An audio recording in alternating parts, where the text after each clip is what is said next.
بسم اللہ الرحمن الرحیم نحمدہ ونصلی ونسلم علی رسولہ الکریم اما بعد فاعوذ باللہ من الشیطان الرجیم بسم اللہ الرحمن الرحیم قد سمع اللہ قول التی تجادلک فی زوجہا وتشتکی الی اللہ۔ 28ویں پارے کی پہلی سورت سورۃ المجادلہ مدنی سورت ہے۔ اس سورہ مبارکہ کے پہلے رکوع میں زمانہ جاہلیت کی جو رسمیں چلی آ رہی تھیں اور جو رسمیں اللہ اور اس کے رسول صلی اللہ تعالیٰ علیہ وسلم کے قوانین اور فیصلوں کے خلاف تھیں، ان رسموں سے مسلمانوں کو روک دیا گیا اور اللہ اور اس کے رسول کے قوانین کو حدود بتایا گیا کہ یہ اللہ کے بتائے ہوئے جو اصول ہیں یہ اللہ کی حدود ہیں، اللہ کی حدیں ہیں، تلک حدود اللہ۔ لہٰذا اب ان اللہ کی بتلائی ہوئی حدود کے ہوتے ہوئے، یعنی اسلام کی ایک باڑ ہے، چار دیواری ہے، جو اللہ نے احکامات بتائے ہیں، ان احکامات کے اندر ہی رہو اور اسلام کی چھتری کے نیچے ہی رہ کر اپنی معاشی، معاشرتی، ازدواجی زندگی کے ہر شعبے کو اسلام کے اصول کے مطابق ڈھالو۔ لہٰذا اب جاہلیت کے رسم و رواج کو یکسر ترک کر دو۔ یہ مت کہو کہ ہمارے ہاں آباء و اجداد سے یہ چلا آ رہا ہے، یہ طریقہ ہمارے ہاں رواج تھا، تو وہ تمام کی تمام رسوم کا خاتمہ کیا گیا۔ چنانچہ ان رسوم میں سے چند رسمیں جیسے کہ سورۃ الاحزاب میں بیان ہو چکی ہیں۔ ایک رسم یہ تھی کہ جس شخص کو بہت زیادہ اللہ نے ذہانت دی ہو، اس کے متعلق تصور کیا جاتا ہے اس کے دو دل ہیں، اس نظریے کو رد کیا کہ ایسا نہیں ہے۔ اسی طرح سے کوئی آدمی اگر کسی کے بچے کو گود لے لیتا تو اس کو حقیقی بیٹا تصور کیا جاتا، اس رسم کا خاتمہ کیا۔ اور اسی طرح سے اگر کوئی شخص اپنی بیوی سے زہار کے کلمات، یعنی بیوی سے اس قسم کے کلمات کہہ دیتا جو ماں کو بولے جاتے ہیں، تو اس کو پھر حقیقی ماں والا ہی درجہ دے دیا جاتا، لہٰذا ہمیشہ کے لیے اس کو حرام سمجھتے۔ تو بتایا کہ یہ سب جاہلیت کی رسوم ہیں، ان کو یکسر ترک کر دو۔ اسلام کے قوانین کے آنے کے بعد اب ان رسموں کا کوئی معنی نہیں رہا۔ دوسرا جو رکوع ہے الم تر ان اللہ یعلم ما فی السماوات، اس میں یہ بتایا کہ تمہاری جو بھی سرگوشیاں ہوتی ہیں، باہمی آپ دو آدمی مل کر بیٹھ کر بات کرتے ہو، تین مل کر بات کرتے ہو، چار مل بیٹھتے ہو، پانچ مل بیٹھتے ہو، ایک اکیلے میں ایک آدمی تنہائی میں کچھ سوچ کر رہا، غور و فکر کر رہا، تم کسی بھی حالت میں ہو سمجھو کہ اللہ پاک تمہارے ساتھ ہے۔ یہ تمہیں سمجھنا چاہیے کہ اللہ تمہارے ایک ایک جملے کو، ایک ایک بول کو سن رہا ہے، لہٰذا خیال کرنا گناہ اور نافرمانی کی سرگوشیاں اور مجلسیں قائم مت کیا کرو۔ رسول اللہ صلی اللہ علیہ وسلم کی نافرمانی کی سرگوشیاں قائم مت کیا کرو۔ اسی طرح سے مسلمانوں کو وہ آداب سمجھائے، پیارے پیغمبر صلی اللہ تعالیٰ علیہ وسلم کی مجلس میں بیٹھنے کے آداب۔ اور اس سے پہلے یہ باتیں بھی آئیں کہ اگر آپ اسلام پر، اللہ اور اس کے رسول کے قوانین پر قائم رہے تو کسی کی کوئی سرگوشی سے تمہیں کوئی نقصان نہیں ہوگا۔ اللہ پر توکل، اللہ پر بھروسہ کیا کرو۔ مجلس کے آداب یہ سمجھائے کہ دیکھو جب کوئی دینی مجلس لگی ہوئی ہو، باہر سے اگر کوئی آدمی اس مجلس میں شامل ہونے کے لیے آ رہا ہے تو ادب یہ ہے کہ تم تھوڑی سی اس کے لیے کشادگی پیدا کر لو، جگہ اسے دے دو۔ یہ نہیں کہ اپنی جگہ پر قبضہ کر کے بیٹھ جاؤ اور آنے والے کے لیے تنگ نظری کرو، یہ اچھا طریقہ کار نہیں ہے۔ یعنی یہ ایک برائی تھی جو معاشرے کی برائی تھی، اور اس برائی کا اظہار کیا گیا اور اس سے اہل اسلام کو روکا گیا کہ اس سے آنے والے کی حوصلہ شکنی ہوتی ہے اور اس کے دل میں تمہارے خلاف کوئی تکدر پیدا ہو سکتا ہے، اس لیے آنے والے کے لیے وسعت پیدا کیا کرو، جگہ چھوڑا کرو۔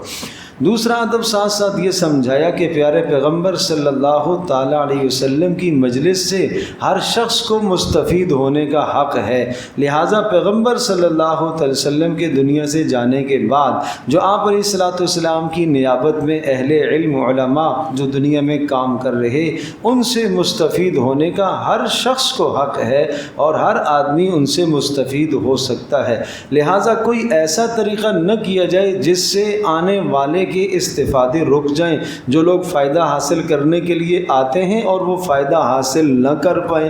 پیارے پیغمبر صلی اللہ علیہ وسلم کی مجلس میں کچھ منافقوں کا انداز یہ ہوتا تھا کہ رسول اللہ صلی اللہ علیہ وسلم کو آ کر مصروف کر دیتے کہ بھئی مجھے آپ سے پرائیویٹ بات کرنی ہے، اب مصروف کر دیتے پیارے پیغمبر صلی اللہ علیہ وسلم کو، اب آپ کا آرام بھی اس سے متاثر ہو رہا، بہت سارے کاموں میں حرج آ رہا، اور ایک مجمع پیچھے مخلصین کا منتظر ہے کہ رسول اللہ صلی اللہ علیہ وسلم کے پاس سے یہ آدمی ہٹے تو میں بھی کچھ بات کروں۔ تو ایسے حالات میں سمجھایا گیا کہ یہ بات اور یہ رویہ تمہارا ٹھیک نہیں ہے، لہٰذا جو آدمی رسول سے سرگوشی کرنا چاہے گا، پرائیویٹ بات کرنا چاہے گا، ضروری ہے آج کے بعد وہ کوئی نہ کوئی صدقہ پہلے دے سب کے سامنے، اور اس کے بعد اس کو اس کی اجازت دی جائے گی۔ اگرچہ یہ حکم کچھ وقت کے لیے تھا اور اس کے بعد یہ حکم منسوخ ہو گیا، لیکن اہل ایمان کو اس بات کی تنبیہ کی گئی کہ خیال رکھا کرو، آنے والوں کا بھی خیال رکھا کرو، اور رسول اکرم صلی اللہ تعالیٰ علیہ وسلم کے آرام و اطمینان کا بھی خیال رکھا کرو۔ اسی طرح سے تیسرے رکوع میں یہ سمجھایا کہ وہ لوگ جو اللہ اور اس کے رسول کے دشمن ہیں ان سے تمہارا کسی قسم کا کوئی تعلق نہیں ہونا چاہیے، ما ہم منکم ولا منہم، نہ وہ تمہارے ہیں اور نہ تم ان سے ہو، ویحلفون علی الکذب، جھوٹی قسمیں بلے کھائیں اور وہ یہ کہتے ہیں کہ ہم اہل ایمان سے ہیں۔ یاد رکھیے گا جھوٹی قسموں کو تو وہ محض ڈھال بناتے ہیں، ان کے مال ان کی جانیں ان کو کوئی فائدہ نہیں دیں گی، اور ان پر شیطان مسلط ہو جاتا ہے اور اللہ کی یاد انہیں بھلوا دیتا ہے، اور ایسے لوگ جو اللہ اور اس کے رسول کے دشمن ہیں در حقیقت وہ شیطان کی پارٹی ہیں، اور شیطان کی پارٹی ہی خسارے میں ہے، وہ کامیاب نہیں ہو سکتے۔ اور وہ لوگ جو اللہ اور اس کے رسول کے ساتھ جنگ برسر جنگ ہیں، پیکار ہیں، فرمایا اولئک فی الاذلین، اللہ ان کو ذلیل اور رسوا کر کے چھوڑے گا، اور اللہ فرماتا ہے کہ میں نے لکھ لیا ہے اس بات کو کہ میں اہل ایمان کو اور رسول اللہ صلی اللہ علیہ وسلم کو غالب کروں گا۔ پھر صحابہ کی فضیلت ذکر فرمائی، لا تجد قوما یؤمنون باللہ والیوم الآخر، کہ یہ محمد صلی اللہ تعالیٰ علیہ وسلم کے جانشین، آپ علیہ الصلوۃ والسلام کے جان نثار جو صحابہ کرام ہیں، ان کا یہ حال ہے کہ جو اللہ اور اس کے رسول کا دشمن ہو اس کے ساتھ یہ بالکل اپنا کوئی تعلق قائم نہیں کرتے، چاہے وہ ان کے بیٹے ہوں، چاہے ان کے باپ ہوں، چاہے ان کے بھائی ہوں، چاہے ان کا خاندان ہو، یہ کہتے ہیں ہمارا ان سے کوئی تعلق نہیں ہے۔ یہ در حقیقت نازل ہوئی تھی اس موقع پر جب رسول اکرم صلی اللہ تعالیٰ علیہ وسلم غزوہ بدر میں تھے، اور غزوہ بدر میں رسول پاک صلی اللہ تعالیٰ علیہ وسلم کے جان نثاروں میں ابو عبیدہ بن جراح بھی تھے۔ ابو عبیدہ بن جراح رضی اللہ تعالیٰ عنہ رسول اللہ کے ساتھیوں میں سے تھے، اور سامنے جو کفار کا لشکر تھا اس میں ابو عبیدہ بن جراح کے باپ تھے، اور وہ کفر کی طرف سے آ رہے تھے، تو باپ تلوار کی زد میں آئے تو اللہ اور اس کا رسول کے کا دشمن سمجھ کر باپ کو قتل کر دیا۔ جب باپ کو قتل کر دیا تو لوگوں نے کہا ابو عبیدہ نے اپنا باپ مار دیا، ابو عبیدہ نے اپنا باپ مار دیا، ملامت کرنے لگے لوگ، ابو عبیدہ نے اپنا باپ قتل کر دیا۔ تو اس پر اللہ پاک نے یہ آیت اتاری ہے کہ یہ محمد صلی اللہ تعالیٰ علیہ وسلم کے جان نثاران ایسے ہیں، یہ فدائی ایسے ہیں، یہ پیارے پیغمبر صلی اللہ تعالیٰ علیہ وسلم کے صحبت یافتہ ایسے ہیں کہ جو شخص اللہ اور اس کے رسول کا دشمن ہو، چاہے ان کا باپ ہو، اس کو یہ اپنا نہیں سمجھتے۔ یہ کہتے ہیں ہمارے لیے سب سے پہلے اللہ اور اس کا رسول ہے، باپ بعد میں ہے، اولاد بعد میں ہے، قرابت داریاں بعد میں ہیں، لہٰذا اس وقت کیوں یہ رسول اللہ کی دشمنی میں آیا ہے، لہٰذا قتل کر دیا۔ کیونکہ ابو عبیدہ بن جراح کا فیصلہ جو تھا وہ درست تھا، وہ اللہ کو وہ فیصلہ پسند آیا۔ سیدنا ابوبکر صدیق رضی اللہ تعالی عنہ کو بیٹے کہنے لگے، اس وقت بیٹا مسلمان نہیں ہوا تھا، بعد میں وہ بھی مسلمان ہو گئے عبد الرحمن کہ، اور وہ کافروں کی طرف سے آئے ہوئے تھے۔ تو ایک دن کہنے لگے بعد میں اسلام جب لے آئے کہ بدر میں ابا آپ میری تلوار کی زد میں آئے، میں نے باپ سمجھ کر آپ کو چھوڑ دیا۔ تو ابوبکر صدیق رضی اللہ عنہ نے ارشاد فرمایا، میں اللہ کی قسم اگر تو میری تلوار کی زد میں آتا، اللہ اور اس کے رسول کا دشمن سمجھ کر تجھے قتل کر دیتا۔ تو یہ بلند معیار ہے ان لوگوں کی زندگی کا بھائی، کہ ان کے نزدیک سب سے پہلے اول اللہ اور اس کا رسول ہے۔ تو اللہ نے کیا ارشاد فرمایا، یہ لوگ اولئک کتب فی قلوبہم الایمان، اللہ نے ان کے دلوں پر ایمان لکھ دیا ہے۔ جس کو کے دل پر اللہ ایمان لکھ دے، اس ایمان کو کون مٹا سکتا ہے؟ آج ان صحابہ پر اگر طعن و تشنیع کی جائے اور ان کو گالم گلوچ کا جو ہے وہ برسر بازار گالی گلوچ ان کا نشانہ بنایا جائے، کتنی سخت گناہ کی بات ہے۔ اللہ اللہ فی اصحابی، خبردار میرے صحابہ کے بارے میں اللہ سے ڈرتے رہنا۔ لا تتخذوہم من بعدی غرضا، میرے جانے کے بعد ان کو طعن تشنیع کا نشانہ مت بنانا۔ فمن احبہم فبحبی احبہم، جو ان سے محبت کرے گا میری وجہ سے کرے گا، اور جو ان سے بغض رکھتا ہے وہ حقیقت میں مجھ سے بغض رکھتا ہے۔ من آذاہم فقد آذانی، اور جو ان کو اذیت دیتا ہے اس نے مجھے اذیت دی، اور ومن آذانی فقد آذى اللہ، جس نے مجھے اذیت دی اس نے اللہ کو اذیت دینے کی کوشش کی، اور جس نے اللہ کو اذیت دی اللہ اس کو سخت عذاب میں گرفتار کرے گا، اللہ اس کو سخت پکڑے گا۔ اور پھر پیارے پیغمبر صلی اللہ علیہ وسلم نے ان اپنے جان نثاروں کے بارے میں ارشاد فرمایا، اے لوگوں میرے جانے کے بعد ان کو طعن تشنیع، ان کو گالیاں نہ دینا، ان کو برا بلا نہ کہنا، اگر یہ ایک مٹھی بھر جو صدقہ کر دے اور تم احد پہاڑ جتنا سونا بھی صدقہ کر دو تو تب بھی اس کا ایک مٹھی تمہارے احد پہاڑ سے زیادہ ہے، اس لیے کہ اس کے پاس ایک خصوصیت ہے، یہ محمد الرسول اللہ کا چہرہ اس نے دیکھا ہے، یہ محمد رسول اللہ کا دیدار اس نے کیا ہے، اس کے پاس وہ مبارک آنکھیں ہیں۔ تم وہ آنکھیں کہاں سے لاؤ گے؟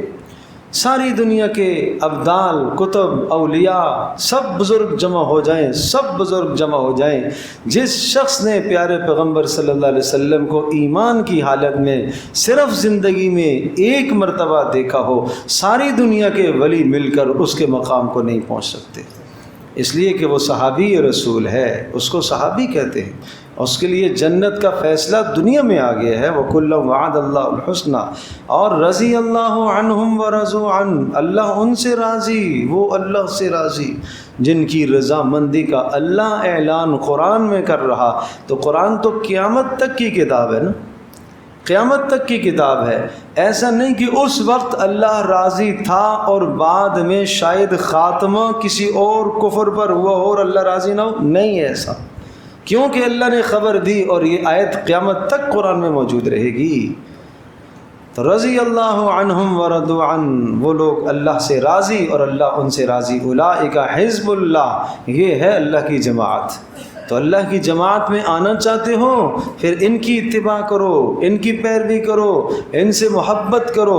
الا ان حزب اللہ هم المفلحون، خوب سمجھ لو کہ اللہ کی جماعت ہی کامیاب ہو کر رہے گی، اللہ کی جماعت ہی کامیاب ہے۔ سبح للہ ما فی السماوات و ما فی الارض، سورۃ الحشر مدنی صورت ہے، اور اس سورہ مبارکہ میں اہل اسلام کو قیامت تک کے لیے ایک سبق سمجھایا گیا کہ دیکھا مدینہ منورہ کے اندر بنو نذیر کا ایک قبیلہ یہودیوں کا آباد تھا، اور یہ عجیب لوگ تھے، یہ وہ یہودی تھے جو حضرت ہارون علیہ السلام کی اولاد میں سے تھے، اور یہ پہلے رسول اللہ صلی اللہ علیہ وسلم کی ہجرت سے پہلے ہی مدینہ میں آ کے آباد ہوئے تھے۔ کیوں؟ اس لیے آباد ہوئے تھے، انہوں نے اپنی کتابوں میں سن رکھا تھا، پڑھ رکھا تھا کہ نبی آخر زمان کی ہجرت یثرب کو ہوگی، مدینہ میں وہ آئے گا، لہٰذا انصار کے جتنے فضائل کتابوں میں آئے تھے وہ سارے فضائل حاصل کرنے کے لیے یہ پہلے سے آ کے یہاں بیٹھ گئے، لیکن پیارے پیغمبر صلی اللہ علیہ وسلم کی جب بعثت ہوئی، حضرت صلی اللہ تعالیٰ علیہ وسلم جب رسول بن کر آئے اور پھر ہجرت ہوئی تو انہیں پتہ چلا کہ یہ نبی آخر الزمان یہ تو ہمارے خاندان کا ہے نہیں، یہ تو بنو اسماعیل میں سے ہے، بنو اسماعیل علیہ السلام کی اولاد، اور یہ چونکہ اسحاق علیہ السلام کی اولاد، ابراہیم علیہ السلام کے دو بیٹے ہیں، اسحاق علیہ السلام، اسماعیل علیہ السلام، اسماعیل علیہ السلام سے رسول اللہ صلی اللہ علیہ وسلم بیچ میں اور کوئی نبی نہیں ہے، اور ادھر اسحاق علیہ السلام کے بیٹے ہیں پھر یعقوب، اور یعقوب علیہ السلام کا لقب ہے اسرائیل، اللہ کا بندہ، اسرائیل کا معنی اللہ کا بندہ، تو یعقوب علیہ السلام کی جو اولاد ہے وہ پھر بنی اسرائیل کہلاتے ہیں، تو یہ لوگ بنی اسرائیل میں سے تھے، تو ان کو اس پر بڑا حسد ہونے لگا کہ یہ محمد صلی اللہ علیہ وسلم یہ ہمارے خاندان سے نہیں، چنانچہ انہوں نے رسول اللہ صلی اللہ علیہ وسلم کی سخت مخالفت کی، اور مدینہ منورہ میں آپ علیہ السلام نے شروع میں ان سب کے ساتھ معاہدے کیے تھے، لیکن انہوں نے معاہدے کی خلاف ورزی کی، اور عجیب کیا کیا، برسر بازار ایک مسلمان عورت کی بے عزتی انہوں نے کی۔ پیارے پیغمبر صلی اللہ تعالیٰ علیہ وسلم نے ان کو مدینہ منورہ سے جلا وطن کر دیا۔ اس بات پر ایک عورت کی عزت، ایک عورت کا احترام اسلام میں اس کی کتنی اہمیت اور کتنی قدر و منزلت ہے، اور حکم دیا کہ نکل جاؤ یہاں سے، اب تمہیں نکلنا پڑے گا۔ کوئی 700 لگ بھگ 700 افراد تھے، یہ زرگر تھے، سونار تھے، اور مدینہ میں بڑا ان کا کاروبار تھا۔ انصار بہت سارے اوس اور خزرج کے جو لوگ تھے وہ اکثر ان کے مقروض رہتے تھے، تو اس طرح سے ان کے مضبوط قلعے، قرآن کہتا ہے ما ظننتم ان یخرجوا وظنوا انہم مانعتہم حصونہم من اللہ، بڑے بڑے مضبوط ترین ان کے قلعے، کوئی تصور نہیں کیا جا سکتا تھا کہ مدینہ سے ان کو کوئی ہلائے گا، لیکن کہا فَأَتَاهُمُ اللَّهُ مِنْ حَيْثُ لَمْ يَحْتَسِبُوا، اللہ کا عذاب پھر وہاں سے آیا جہاں سے انہیں گمان بھی نہیں تھا۔ کہاں سے؟ کہ یہ مسلمان نہتے ہمیں نکال سکیں گے، یہ مدینہ سے ہمیں نکال دیں گے، یہ مہاجر جو ہجرت کر کے مکہ سے آئے ہیں یہ، اور یہاں ان کے ساتھ مل گئے وہ لوگ اوس اور خزرج کے چند لوگ جو ہمارے مقروض رہتے ہیں، کیا یہ انصار مہاجرین مل کر ہمیں یہاں سے نکالیں گے؟ لیکن اللہ نے وہ دن دکھایا کہ مدینہ منورہ ان کی نجاستوں سے پاک ہوا، ان کی سازشوں سے پھر پاک ہوا وہ مدینہ، اور ان کو وقت دیا گیا کہ دیکھو اتنی تمہیں مہلت ہے، نکل جاؤ یہاں سے اپنا ساز و سامان لے کر، اور جو لے جا سکتے ہو نکل جاؤ۔ لیکن انہوں نے سمجھا یہ تو ایسی ہوائی بات ہے، ہمیں کوئی نکال سکتا ہے؟ وقت مقررہ جو تھا جب وہ وقت آیا تو اس پر پھر یہ حکم آیا اللہ کی طرف سے کہ ان کے گھروں کو آگ لگائی جائے، ان کے درختوں کو آگ لگائی جائے، اور یہ اس لیے آگ لگانی تھی تاکہ یہ امن کے ساتھ یہاں سے نکل جائیں، ان کی جانیں محفوظ ہو جائیں، اس لیے کوئی نکلنا ہی نہیں چاہ رہے تھے۔ تو کشت اور لڑائی اور قتل و غارت نہیں ہوئی کسی قسم کی، اس طرح سے یہ یہاں سے ان کو جلا وطن کیا گیا، خیبر کی طرف پھر نکال دیے گئے، اور پھر خیبر سے بھی ان کا خاتمہ ہوا تھا بعد میں جا کے۔ تو اس طرح سے یہ حال پیش آیا، اور پھر رسول پاک صلی اللہ تعالی اس موقع پر جو ان کا مال غنیمت آیا، اس مال غنیمت کے مصارف بتائے کہ ان کو کہاں خرچ کریں گے، ان فقراء مہاجرین پر الذین اخرجوا من دیارہم و اموالہم، جو مکہ مکرمہ سے جو نکال دیے گئے، اللہ کا فضل، اللہ کی رضا تلاش کرتے ہیں، اور وینصر، اور ان پر بھی خرچ کریں گے جو اللہ اور اس کے رسول کی مدد کرنے والے ہیں، والذین تبوؤوا الدار، انصار کے فضائل، سبحان اللہ، کہ انہوں نے اہل ایمان کو یہاں پر ٹھکانہ دیا، اور جو ہجرت کر کے ان کے پاس آئے ہیں ان سے محبت کرتے ہیں، اور یہ کیا کرتے ہیں، یہ ان کو اپنے اوپر ترجیح دیتے ہیں، انصار مہاجرین کو اپنے اوپر ترجیح دیتے ہیں، یہاں تک کہ اپنی ضروریات کو پیچھے کر کے ان کی ضرورت کو پورا کرتے ہیں۔ اللہ اکبر۔ وَيُؤْثِرُونَ عَلَىٰ أَنفُسِهِمْ وَلَوْ كَانَ بِهِمْ خَصَاصَةٌ، ایک انصاری صحابی ہے، رسول اللہ صلی اللہ علیہ وسلم کے مہمان آئے، آپ نے فرمایا کون اسے لے کے جائے گا؟ انصاری نے کہا اللہ کے رسول میں لے کے جاؤں گا، یہ ہجرت کر کے آیا ہے، آج اس کا گھر نہیں ہے، گھر بار نہیں ہے، کھانے کو نہیں ہے، کون اسے لے جائے گا؟ ایک انصاری نے کہا میں لے جاؤں گا۔ لے گئے گھر، اہلیہ سے پوچھا کوئی کھانے کو ہے؟ نہیں، کھانے کو کچھ نہیں ہے، تھوڑا سا راشن ہے جو رات کا کھانا بنے گا بچوں کے لیے، اپنے لیے، وہ بھی پورا نہیں ہوگا۔ کہا بچوں کو بھوکا سلا دو اور ہم بھوک برداشت کر لیں گے۔ بچوں کو سلا دیا گیا، اور خود اسی طرح سے جب کھانا تیار ہوا اور کھانا ساتھ لا کے سامنے رکھا تو کہا بیوی سے کہ میں چراغ درست کرنے کے بہانے اٹھوں گا اور بجھا دوں گا، اس لیے تاکہ مہمان جی بھر کر کھا لیں، وہ کھا لیں، اور ہم بس ساتھ بیٹھے رہیں گے تاکہ وہ سمجھ اسے آئے کہ یہ کھا رہے ہیں، ہم نے کھانا نہیں ہے۔ اس طرح سے مہمان نے جی بھر کے کھانا کھایا۔ اب یہ تو چراغ بجھ گیا ہے، کون دیکھ رہا ہے؟ لیکن وہ اللہ جس کے لیے چراغ بجھایا ہے وہ تو دیکھ رہا ہے، وہ اللہ تو دیکھ رہا ہے، اس کے لیے کوئی اندھیرا نہیں ہے۔ صبح رسول اللہ صلی اللہ علیہ وسلم کی خدمت میں یہ مہمان لے کر پہنچے ہی تھے کہ پہلے جبریل آیت لے کر آ گئے کہ اس سے پوچھیے رات کو یہ عمل اس نے کیا کیا ہے۔ وَيُؤْثِرُونَ عَلَىٰ أَنفُسِهِمْ وَلَوْ كَانَ بِهِمْ خَصَاصَةٌ، کہ یہ انصاری نے اپنے مہاجر کو ترجیح دی ہے، رات کو بھوکا رہا ہے، کچھ بھی نہیں کھایا ہے، لیکن کھانا اس کو کھلایا ہے۔ آج ان اخلاق کی ہمارے معاشرے میں ضرورت ہے، آج اس کردار کی ہمارے معاشرے میں ضرورت ہے، آج اس کردار سے ہمارا معاشرہ خالی ہے۔ آج بھائی بھائی کے لیے یہ کردار نہیں اپنا سکتا کہ میرا حقیقی بھائی کھا لے، میری کوئی بات نہیں ہے۔ یہ بہت بلند صفات ہیں، یہ پیارے پیغمبر صلی اللہ علیہ وسلم کا وہ مبارک دین ہے، اور آن حضرت صلی اللہ علیہ وسلم کے جان نثاران ہیں، اور ان کا مزاج ایسا بن گیا کہ ایک دوسرے پر جانیں نچھاور کرتے ہیں۔ میدان جنگ ہے، احد کے اندر ایک پیاسا ہے، ایک پیاس پانی مانگا، پانی لانے والا آیا اور گلاس کا پانی پیش کرنے لگا، برابر سے دوسرے نے آواز دی مجھے بھی پانی چاہیے، یہ کہتا ہے اسے پہلے پلا لو، اسے پہلے پلا لو، اس کے پاس لے کے جاتا ہے، تیسرے کی آواز آتی ہے، کہتے ہیں مجھے بھی پانی چاہیے، وہ تیسرے کے پاس لے کے گئے، تیسرے کے پاس پانی لے کے گیا، وہ دم توڑ چکا تھا، واپس دوسرے کے پاس آیا، وہ بھی دم توڑ چکا، پہلے کے پاس آیا، وہ بھی جام شہادت نوش کر چکا تھا۔ اس طرح سے ایک دوسرے کے پیچھے انہوں نے جان دے دی لیکن پانی نہیں پیا، کہ نہیں میرا بھائی پہلے پی لے، میرا بھائی پہلے پی لے، میرا بھائی پہلے پی لے۔ یہ معاشرہ رسول اللہ صلی اللہ علیہ وسلم لے کر آئے ہیں۔ آج ضرورت ہے ایسا ایثار، ایسی قربانی معاشرے میں ضرورت ہے، اس طرح کی ضرورت ہے۔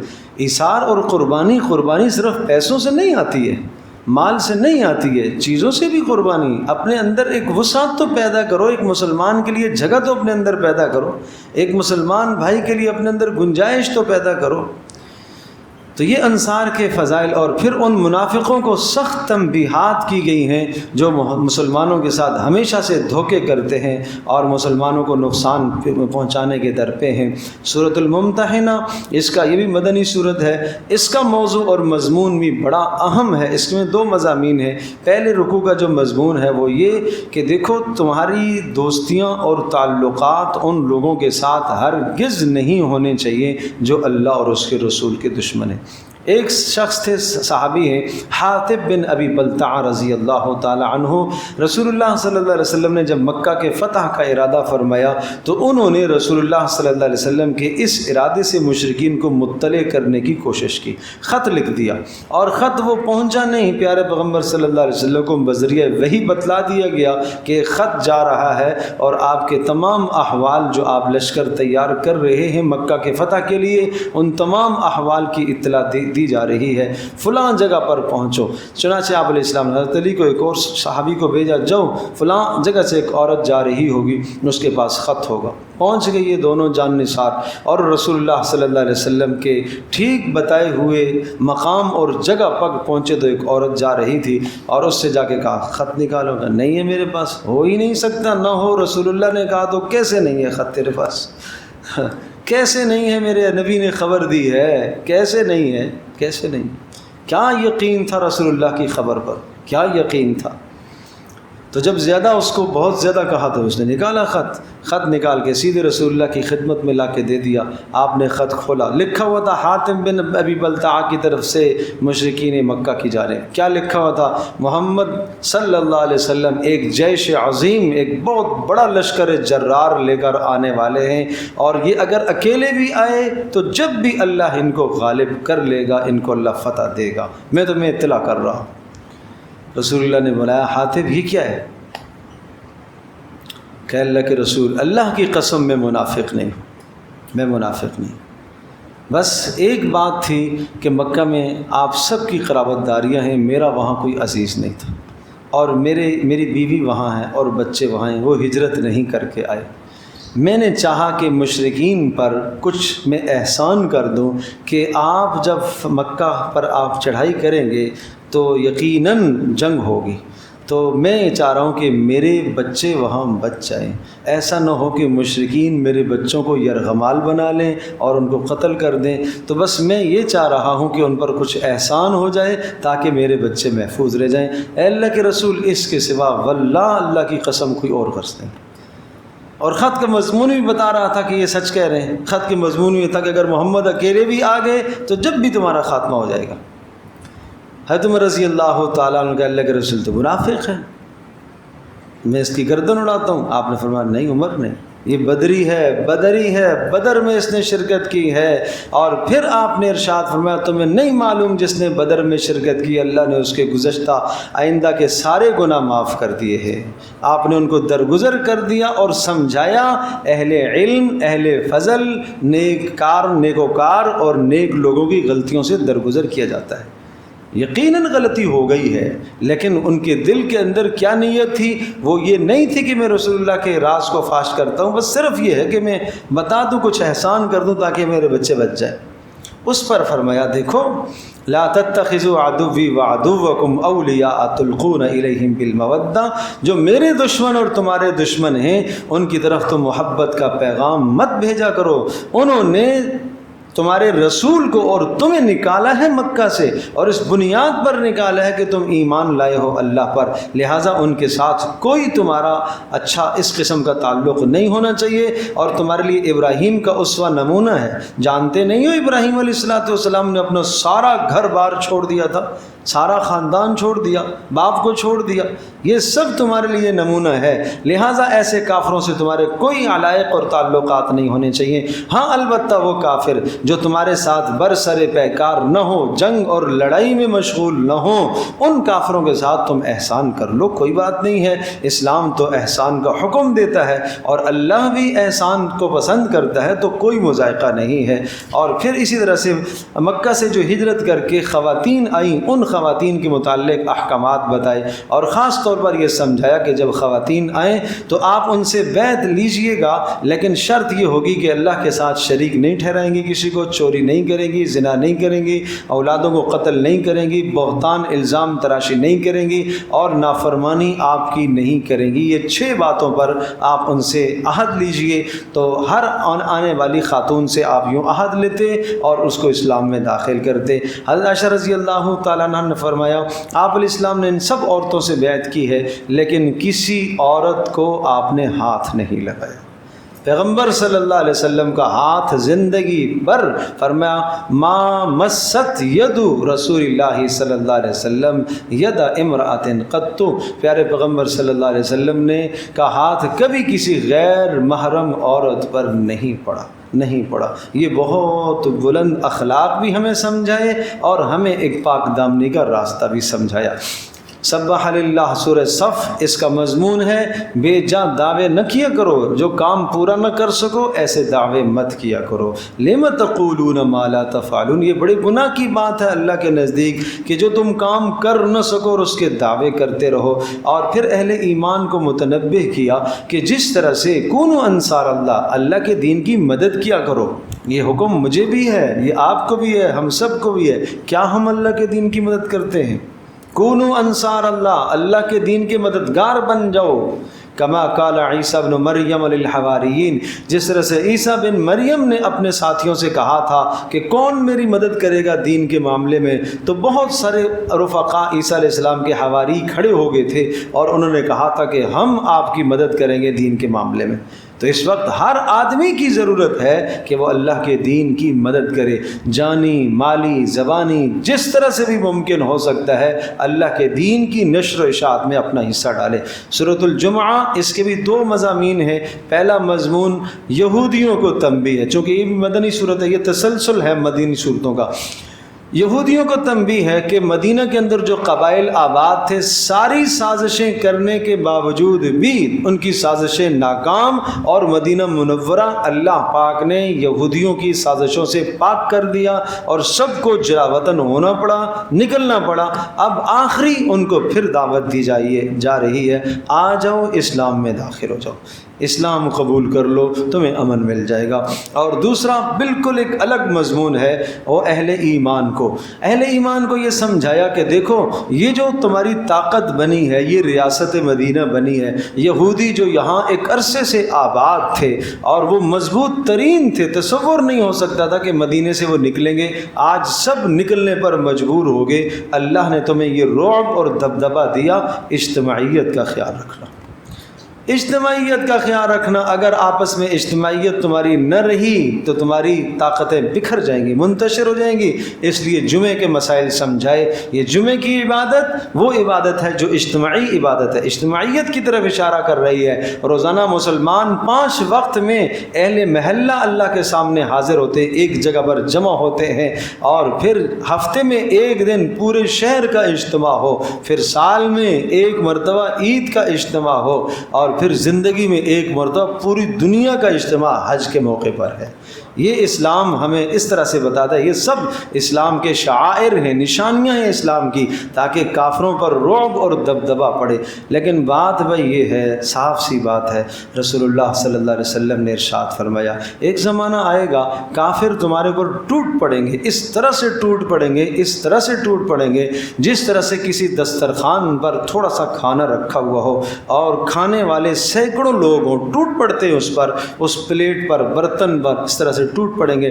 کہ اللہ کے رسول کیا ہم تھوڑے ہوں گے؟ نہیں، آپ بہت ہوں گے اس وقت۔ وہ تو 313 تھے، اللہ نے ان کو غالب کیا پوری دنیا میں، اور اللہ تبارک تعالیٰ نے ایسا غلبہ عطا فرمایا، نہیں تم بہت زیادہ ہوں گے۔ تو کہا اللہ کے رسول پھر کیا ہوگا؟ کہا اس لیے کہ تمہارا جو رعب کافروں کے دلوں میں ہے وہ نکل جائے گا، تمہارا رعب اور دبدبہ جو کافروں کے دلوں میں ہے وہ ختم ہو جائے گا۔ اللہ کے رسول کس وجہ سے؟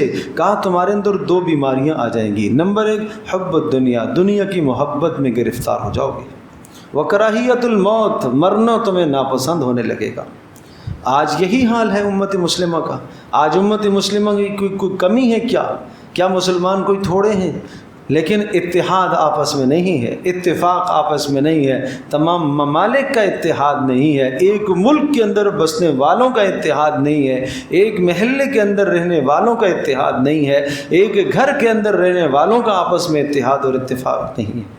تو یہ افتراق اور انتشار جو ہوتے ہیں، یہ تفرقے، یاد رکھیے گا تفرقے کا تعلق صرف دین سے نہیں ہے۔ تفرقہ نہ کرو، فرقہ پرستی مت کرو۔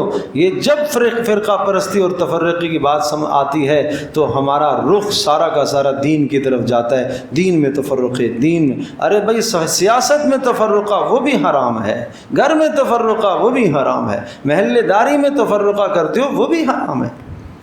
اسلام تو کسی بھی جگہ پر تفرقے کی اجازت نہیں دیتا، بٹنے کی اجازت نہیں دیتا ہے۔ اسلام اتحاد کا سبق ہمیں دیتا ہے۔ باہمی مسلمان ایک جان کی طرح ہیں، ایک جسد کی طرح ہیں۔ اذا جاءک المنافقون، یہ بھی مدنی صورت ہے، سمجھایا منافق شروع سے چلے آ رہے ہیں اور کیا کرتے ہیں، یہاں پر بھی وہی حال منافقوں کا سمجھایا جو آج کے زمانے میں بھی ایسے لوگ موجود ہیں کہ جو اپنے آپ کو مسلمان ظاہر کرتے ہیں لیکن ہوتے وہ کافروں کے ساتھ ہیں۔ یہ تمہارے درمیان میں پھوٹ ڈالنے کی کوشش کرتے رہیں گے، یہ تمہارے درمیان میں افتراق، انتشار ڈالنے کی کوشش کرتے رہیں گے۔ اور خوب اچھی طرح سے سمجھیے گا، خوب اچھی طرح سے، ایک غزوے سے واپسی، غزوہ بنو المصطلق سے واپسی ہو رہی تھی، عبداللہ بن ابی جو سردار تھا منافقوں کا، سرغنہ تھا، تو اس نے رسول اللہ صلی اللہ علیہ وسلم کی شان میں کوئی نازیبہ، اہل ایمان کی شان میں کوئی نازیبہ الفاظ کہہ دیے، اور رسول اللہ صلی اللہ علیہ وسلم کو آ کر ایک صحابی نے، زید نے بتا دیا اللہ کے رسول یہ اس نے کہا ہے۔ آپ نے اسے بلایا، جب بلایا تو اس نے تو قسمیں کھائیں، نہیں جی میں تو آپ سے بڑی محبت، ہو سکتا ہے ایسا کہ میں آپ کو یہ جملے بولوں؟ تو قرآن نے وہ منظر کشی کی، اس کے اندر کی پلیتی کو سارا اللہ نے ظاہر کر کے کھول کر رکھ دیا۔ زید کو آپ نے کہا بیٹا شاید آپ نے غلط سنا ہو، زید رونے لگ گئے، اللہ کے رسول میں نے اپنے کانوں سے سنا ہے، میں کیسے انکار کروں، میں نے سنا ہے۔ خیر زید کہتے ہیں میں اللہ سے دعا کر رہا ہوں، یا اللہ کوئی صورت اتار دے، کوئی آیت اتار دے، اللہ تو اللہ ہے، اللہ مالک ہے۔ تو اللہ تبارک تعالیٰ نے میری فریاد سنی اور اللہ نے رسول اللہ صلی اللہ علیہ وسلم پر یہ صورت اتاری، جس میں ان کے وہ پول کھولے گئے اور کہا کہ قالو، یہ قسمیں کھا کے کہتے ہیں کہ ہم شہادت دیتے ہیں، گواہی دیتے ہیں آپ اللہ کے رسول ہیں۔ کہا ٹھیک ہے، اللہ شہادت دیتا ہے کہ آپ اللہ کے رسول ہیں، لیکن اللہ اس بات کی شہادت بھی دیتا ہے کہ یہ منافق جھوٹ بولتے ہیں، یہ جھوٹ بولتے ہیں، یہ اقرار جو کر رہے ہیں یہ جھوٹا اقرار ہے، یہ قسمیں جھوٹی کھاتے ہیں، یہ قسموں کو ڈھال بناتے ہیں، یہ ڈھال بنایا۔ اور اس نے یہ کہہ دیا تھا کہ میں مدینہ میں جا کر ان ذلیلوں کو یہاں سے نکالوں گا۔ ذلیل کس کو کہا؟ صحابہ کو کہا، محمد صلی اللہ علیہ وسلم کے ساتھیوں کو کہا۔ اللہ نے وہ ساری بات نقل کر دی۔ اچھا یہ یوں کہتا ہے لَئِن رَجَعْنَا إِلَى الْمَدِينَةِ، مدینہ میں پہنچ کر لَيُخْرِجَنَّ الْأَعَزُّ مِنْهَا الْأَذَلَّ، میں عزت مند ہوں، میں وہاں سے ذلیلوں کو نکالوں گا، محمد اور اس کے ساتھیوں کو معاذ اللہ۔ ان کو کہہ دیجئے وَلِلَّهِ الْعِزَّةُ وَلِرَسُولِهِ، عزت تو اللہ کے پاس ہے اور عزت رسول کو دی جاتی ہے اور عزت اہل ایمان کو دی جاتی ہے۔ یا ایھا الذین آمنوا لا تلہکم، تمہارے مال اور تمہارے اولاد تمہیں اللہ کی یاد سے غافل نہ کریں، تم نے ایسا کیا تو سخت نقصان ہے۔ سورۃ التغابن، ہار جیت کا دن قیامت کا آنے والا ہے، اس دن پتہ چلے گا کامیاب کون، ناکام کون۔ اس دنیا میں جو مصیبت آتی ہے اللہ کے ارادے سے آتی ہے، اور اگر اس وقت میں تم اللہ پر یقین اور ایمان رکھو تو اللہ تبارک تعالیٰ تمہیں صبر عطا کرے گا۔ سورۃ الطلاق معاشرتی زندگی بتاتی ہے، گھریلو زندگی سے متعلق بڑے اہم احکام ہیں، یہ بھی مدنی صورت ہے۔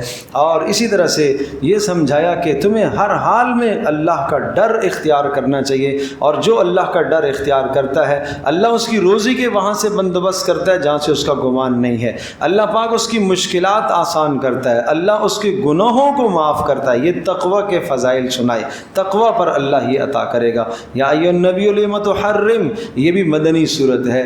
دیکھو حلال حرام کا اختیار اللہ کے پاس ہے، بس حلال حرام کا اختیار اللہ کے پاس ہے، اور کسی دوسرے کی دل جوئی کے لیے، اس کا دل بنانے کے لیے کسی حرام کے مرتکب مت ہونا کہ بھائی کیا کریں یہ ناراض ہو جائے گا، یہ ہو جائے گا، نہیں، یہ ہرگز اس کی اجازت نہیں ہے کہ کسی کا دل رکھنے کے لیے تم حرام کے مرتکب ہو، بالکل نہیں۔ یا ایھا الذین آمنوا توبوا الی اللہ، جو ہو گیا اس پر توبہ کرو اور سچی توبہ کرو، پکی توبہ کرو۔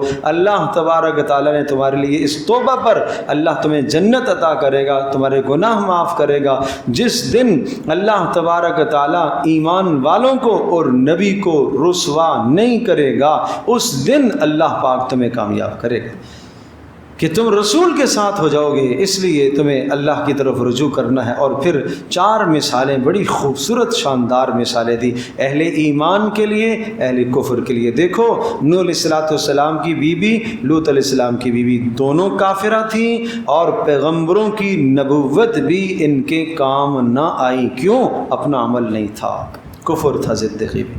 اور اسی طرح سے فرعون کی بیوی آسیہ، دیکھو علیہ الرضوان، ایمان لے آئی، نیک اللہ کی ولیہ تھی، ایمان لے آئی، کس پر؟ موسیٰ علیہ السلام پر ایمان لائی۔ تو دیکھو ان حالات میں بھی اس کے ایمان میں کوئی لغزش نہیں ہوئی، اور اپنے ایمان پر ایسی مستقیم رہی کہ جان تو دے دی مگر ایمان نہ چھوڑا۔ فرعون نے اتنا ستایا ظالم نے کہ اس نے زمین پر لٹا کر دونوں ہاتھوں میں، دونوں پیروں میں بڑی بڑی کیلیں ٹھوک دی، اسی طرح سے تڑپتے تڑپتے جان گئی۔ اور بعض مفسرین نے لکھا ہے کہ کیلیں ٹھونکنے سے پہلے ہی اللہ نے اس کی روح نکال دی تاکہ وہ اذیت نہ ہو اس کو۔ اور جب فرعون نے ایک کیل ٹھوکی، دوسری تو وہ تو حرکت نہیں کر رہی ہے، جب حرکت نہیں کر اس کو اور غصہ آیا، اس نے اور ڈنڈے مروائے، لیکن روح پرواز کر چکی تھی پہلے سے ہی۔ اور اسی طرح سے حضرت مریم کا قصہ سنایا کہ یہ بھی تو ایک خاتون تھی، کس طرح سے انہوں نے اللہ کی بندگی کی ہے اور اللہ کے حکم کو مانا، اور خاص طور پر اپنی عزت اور ناموس کا تحفظ کس طرح سے کیا۔ یہ مسلمان عورتوں کے لیے یہ ایک نشانی ہے، حضرت مریم اور حضرت آسیہ۔ قیامت کے دن کوئی عورت یہ کہے گی میرا شوہر بدتمیز تھا، بد اخلاق تھا، ماحول ایسا نہیں تھا اس لیے میں دین پر نہیں چل سکی، کہا جائے گا تیرا شوہر، تیرا ماحول زیادہ خراب اور برا تھا یا آسیہ کا ماحول زیادہ برا تھا؟ فرعون کے گھر میں تھی لیکن اس نے ایمان نہیں چھوڑا، ایمان لائی۔ تو یہ مثال اس لیے ذکر فرمائی ہے۔ اللہ پاک ہم سب کے لیے سمجھنا عمل کرنا آسان فرمائے۔